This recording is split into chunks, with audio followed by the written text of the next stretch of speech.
Are brands good or bad? Why branding is about perception, not morality. I've had a lot of interesting responses to the last couple blogs I've posted. If you missed them, they focused on the weakening of brand United States and how our country's actions, economic, political, and otherwise, are devaluing the way our brand is perceived around the world. Mark Davison, a brand expert and thoughtful reader, was compelled to weigh in. He argued that brands are inherently good because they're built on trust, coherence, and promise keeping. Therefore, calling a brand a bad brand because it doesn't have those things is a misnomer.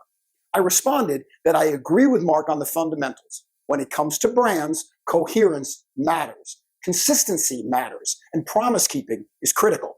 But Mark and I part ways on one central idea: the notion that brands are always inherently good. A brand is not good or bad because of its characteristics. It's good or bad because of what people believe about it. But first, a story. Let me tell you what an expensive pair of shoes taught me about branding. Years ago, I was working with a luxury fashion client in Milan. We were walking through their flagship store when my host picked up a pair of shoes that retailed for somewhere north of $1,000. Beautiful, right? He said in his charming accent. I had to agree. The shoes were beautifully made, soft leather, elegant shape, and perfect stitching. He smiled and said, "You know what makes these shoes worth thousands of dollars?" I assumed he'd say the best craftsmanship, or Italian design, or maybe the priciest Florentine leather. Probably all of the above. Instead, he said, belief. Someone believes they're worth the price. Therefore, they are. That's branding. Not the look, not the leather, not the labor, the belief. Simply stated, brands serve as emotional shortcuts. They tell us what to expect. They help us make decisions. They reflect the stories we tell ourselves about quality, purpose, and meaning. But belief isn't always beautiful. The German Nazi Party built one of the most powerfully devastating brands in history. It was fueled by propaganda and reinforced through strict visual and verbal control, meticulously designed symbols, uniforms, slogans, and rituals. Each was coordinated to shape a single story and burn it into the minds of a nation and the world. And that story led to some of the worst atrocities in human history.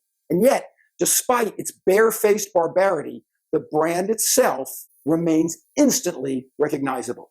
Not because it was good, but because it was blatant and because it was believed. Today, that brand remains instantly recognizable and utterly reviled. Communism, as branded by Stalin's USSR, Mao's China, and Castro's Cuba, was also built with clarity, slogans, flags, and iconography. Those regimes made very specific brand promises, and they broke them. But the brand still stuck, for better or worse. And the same goes for modern regimes, including Iran, North Korea, and Venezuela. Each tells a story, each makes a promise, each builds emotional resonance, even if that resonance is fear, suspicion, and hopelessness. In contrast, countries like Switzerland and New Zealand have cultivated positive brand equity through stability, transparency, and trust.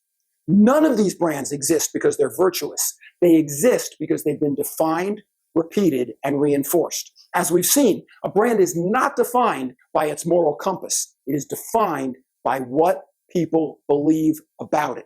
And even brand USA can erode. The United States has long been one of the most admired brands in the world. It is built on the ideals of liberty, opportunity, innovation, leadership, and freedom. We've never been perfect, perhaps, but we've been consistent enough to create belief in the American dream around the globe. But when those ideals are blatantly violated, our brand suffers. When policies contradict values, when messaging fractures the storytelling, and when consistency breaks down, belief erodes. Of course, the brand still exists. It's just not the same brand people once believed in. So are brands good? Brands are not inherently good or bad because they're not moral entities. Brands are vessels of perception. They contain what we put into them, and they become what people believe them to be. Some brands inspire trust. Others provoke dread. Some encourage aspiration. Others cement fear. The question isn't whether a brand is good or bad. The question is, what story is the brand telling? and who believes it.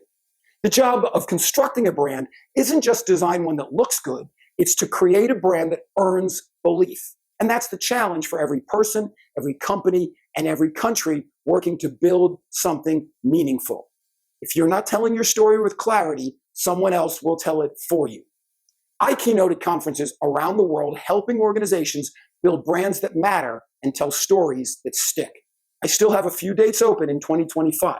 So if your team is looking for clarity, consistency, and creativity, we should talk.